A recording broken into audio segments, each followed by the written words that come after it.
देव सत्य paper set solution भाग 1 paper number 4 विभाग सी तमारा 18 मार्क्स विद्यार्थी मित्रों पाक्का थई जशे।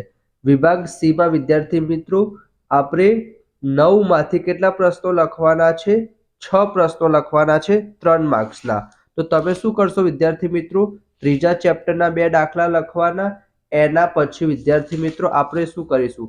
7मा चेप्टरना 2 दाखला लखीशुं અને લાસ્ટમાં एक आંકડાશાસ્ત્રનો અને એક સંભાવનાનો, એટલે તમારા 18 માર્ક્સ પાક્કા થઈ જશે વિદ્યાર્થી મિત્રો।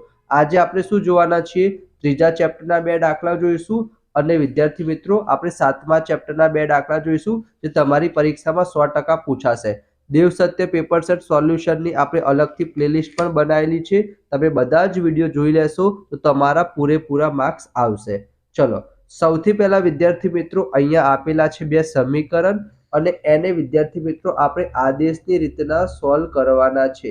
પરીક્ષામાં જે રીતથી પૂછાય એ રીત આપણે કરવાની। તમને ના આવડતી હોય તો લોપની રીત કરશો, જવાબ સાચો આવશે તો પણ તમને વિદ્યાર્થી મિત્રો પૂરા માર્ક્સ મળી જશે। આદેશની રીત આજે આપણે કરીએ છીએ, લોપની રીત તો તમને આવડતી જ હશે વિદ્યાર્થી મિત્રો। તો સૌથી પહેલા શું કરવાનું? એકદમ સિમ્પલ છે। આપણે સૌથી પહેલા પ્રથમ સમીકરણ લઈશું, એને હું વિદ્યાર્થી મિત્રો એમને એમ લખી દઈશું। તમે બધા જ સ્ટેપ વિદ્યાર્થી મિત્રો યાદ રાખજો। સૌથી પહેલા શું કરવાનું? પ્રથમ સમીકરણને આપણે લખી દીધું અને આપણે શું કરીશું? x ને કરતા બનાવીશું। એનો મતલબ શું થશે વિદ્યાર્થી મિત્રો? બરાબરની ડાબી બાજુ ખાલી x જ હોવું જોઈએ। આ પ્લસ y ને આપણે વિદ્યાર્થી મિત્રો જમણી બાજુ મોકલીશું તો શું થઈ જશે? માઇનસ થઈ જશે। તો આને કહી દેવાનું વિદ્યાર્થી મિત્રો સમીકરણ નંબર 3। કોઈ પણ એક સમીકરણ લેવાનું, એમાંથી x ને કરતા બનાવવાનું અને આ જે x ની કિંમત મળી વિદ્યાર્થી મિત્રો એને આપણે કયા સમીકરણમાં મૂકવાની? બીજા સમીકરણમાં। તો x ની કિંમત સમીકરણ 2 માં મૂકતા જો તમને વિદ્યાર્થી મિત્રો સ્પીડ ઓછી લાગતી હોય તો 1.5x અથવા 2x ની સ્પીડ કરી લેજો।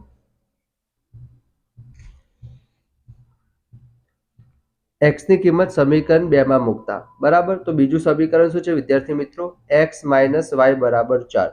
તો અહીંયા લખીશું x - y બરાબર 4। હવે શું કરવાનું છે?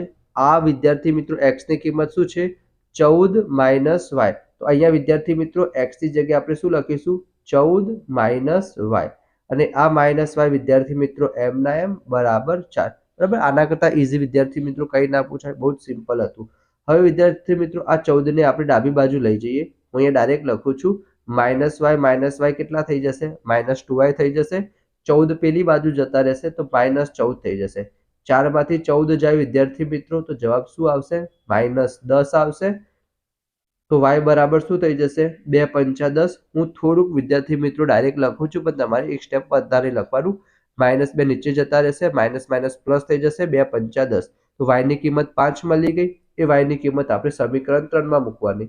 તો તમે લખી દેજો કે y ની કિંમત સમીકરણ 3 માં મૂકતા તમે પહેલા બીજામાં મૂકશો તો પણ ચાલશે, પણ આ ઈઝી પડશે। y ની જગ્યાએ 5 મૂકી દઈશું તો 14 માંથી 5 જશે વિદ્યાર્થી મિત્રો તો 9 આવશે। તો આ રીતના સરસ મજાનો દાખલો છે। જ્યારે પણ તમને આદેશની રીત પૂછાય ત્યારે શું કરવાનું? બે સમીકરણ તમને આપેલા હશે, એમાંથી એક સમીકરણ લેવાનું, એમાંથી x ને કરતા બનાવવાનો, એ x ની કિંમત આપણે બીજા સમીકરણમાં મૂકવાની તો તમને y ની કિંમત મળી જશે। y ની કિંમત આમાં મૂકશો તો x ની કિંમત મળી જશે। બહુ જ ઈઝી છે વિદ્યાર્થી મિત્રો। ચલો, એના પછી 39મા નંબરનો દાખલો। આમાં શું કીધું હતું? સમીકરણ આપેલા હતા, આમાં વિદ્યાર્થી મિત્રો આપણે સમીકરણ બનાવવાના છે। અહીંયા શું લખેલું છે? લંબચોરસ બગીચાની અર્ધ પરિમિતિ 36 મીટર છે। સૌથી પહેલા આપણે લંબાઈ અને પહોળાઈને સપોઝ કરી લઈએ, એટલે કે ધારી લઈએ। તો સૌથી પહેલા આપણે એવું લખીએ, ધારો કે લંબચોરસ તો ખબર છે ને વિદ્યાર્થી મિત્રો કોને કહેવાય? ધારો કે લંબચોરસની લંબાઈ આપણે x સપોઝ કરી, x મીટર લખો તો પણ વિદ્યાર્થી મિત્રો ચાલશે। અને આપણે પહોળાઈ કેટલી સપોઝ કરી લઈશું? y metre. પહોળાઈ કેટલી આપણે સપોઝ કરી? y metre. હવે અહીંયા શું લખેલું છે ધ્યાનથી જુઓ। તેની લંબાઈ કેટલી છે વિદ્યાર્થી મિત્રો? x આપેલી છે। તેની પહોળાઈ કેટલી આપેલી છે? y આપેલી છે। એના કરતાં 4 મીટર વધુ છે તો આપણે +4 કરવાના અને અહીંયા કરી દીધું બરાબર. ફરીથી સમજજો, x શું છે વિદ્યાર્થી મિત્રો? લંબાઈ છે, તો x લખી દીધું. એ કેટલી આપેલી છે?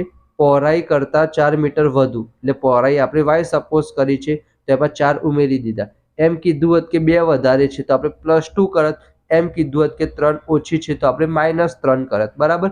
એમ કીધું હોત કે 5 ઘણી છે તો આપણે 5y લખત. એ લોકો કોઈ પણ પૂછી શકે છે.